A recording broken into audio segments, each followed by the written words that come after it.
Yellampalli project నిండుకుండలా మారింది. గోదావరి నీటి జలాల తరలింపులో ఎల్లంపల్లి ప్రాజెక్టు చాలా కీలకమైంది. ఇక్కడ స్టోరేజ్ అయిన నీటిని మిడ్ మానేరు ప్రాజెక్టుకు, అక్కడి నుంచి లోయర్ మానేరు డ్యాంకు, ఎస్ఆర్ఎస్పీ వరద కాలువతో పాటు కాళేశ్వరం ప్రాజెక్టులో భాగంగా నిర్మించిన రంగనాయక్ సాగర్, కొండపోచమ్మ సాగర్, అనంత సాగర్ ప్రాజెక్టులకు కూడా ఎల్లంపల్లి గోదావరి నీరే పంపింగ్ అవుతుంది. 2 రోజులుగా కురుస్తున్న భారీ వర్షాలతో ఎల్లంపల్లి ఫుల్ అయింది.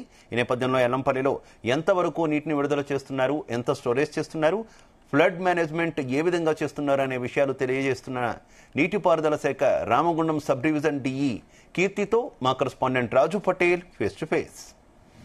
ఎల్లంపల్లి ప్రాజెక్టులోకి భారీగా వరద నీరు వచ్చి చేరింది. దీంతో ఎల్లంపల్లి ప్రాజెక్టు గేట్లను లిఫ్ట్ చేశారు. ఎగువ నుంచి వస్తున్నటువంటి వరదను ఆధారంగా చేసుకుని ఇన్ఫ్లో ఆధారంగా ఇటు అవుట్ఫ్లోని కూడా రిలీజ్ చేస్తున్నారు. ప్రస్తుతం మనతో మాట్లాడడానికి రామగుండం సబ్ డివిజన్ డిఈ కీర్తి మేడం గారు మనతో ఉన్నారు. సో మేడం, ఇప్పుడు వరద ప్రవాహం ఏ విధంగా వస్తుంది మేడం? ఎంత ఉంది ఎల్లంపల్లి ప్రాజెక్టుకి? ప్రాజెక్ట్లో ప్రజెంట్ 17.9 టీఎంసీ వాటర్ ఉంది. మనకు ముఖ్యంగా కడెం ప్రాజెక్టు నుండి గత 2 రోజుల నుండి వరద వస్తుంది. అది మార్నింగ్ అది క్లోజ్ చేశారు. ఇంకాను మనకి వరద కంటిన్యూ అవుతుంది. ప్లస్ మనకి ఇంకా పైన ఎస్ఆర్ఎస్పీ నుండి కూడా వాటర్ వచ్చే అవకాశం ఉంది. ఈవినింగ్ వరకు గేట్లో ఎత్తినప్పుడు మనకి ఇంకా వరద పెరిగే అవకాశం ఉంది. ప్రజెంట్ మనం వస్తున్న వరదను 52,000 క్యూసెక్స్ వాటర్ విడుదల చేస్తున్నాం. ప్రజెంట్ ఒక 10 గేట్లు మనం ఓపెన్ చేసి వాటర్ కిందికి రిలీజ్ చేస్తున్నాం. ఇంకాను మనకు వచ్చే ఇన్ఫ్లో అవుట్ఫ్లో దాని ప్రకారం ఫ్లడ్ మానిటరింగ్ చేస్తూ ఉంటాం.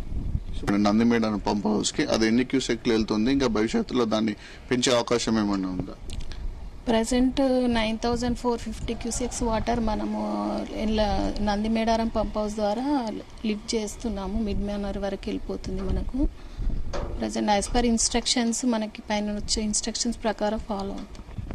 సో ఎప్పటికప్పుడు ప్రాజెక్టు వస్తున్నటువంటి వరద ప్రభావం ఏ విధంగా వస్తుంది, ఎన్ని వేల క్యూసెక్ల ఇన్ఫ్లో వస్తుంది, దాన్ని బేస్ చేసుకుంటూ ఎంతవరకు వాటర్ స్టోరేజ్ చేయాలి, ఎన్ని టీఎంస్ల వరకు వాటర్ స్టోరేజ్ చేస్తూ మళ్ళీ ఎన్ని లక్షల క్యూసెక్ల నీటిని అవుట్ఫ్లో చేయాలని దాని మీద క్యాల్కులేషన్ కరెక్ట్ చేస్తున్నాము. ఎప్పటికప్పుడు 24 అవర్స్ పాటు ప్రాజెక్టు వద్దే ఉండి వరద పరిస్థితిని కూడా అంచనా వేస్తున్నాము. దిగువ ప్రాంత ప్రజలను కూడా అప్రమత్తం చేశామని డిఈ గారు వ్యక్తం చేశారు. Vote studio.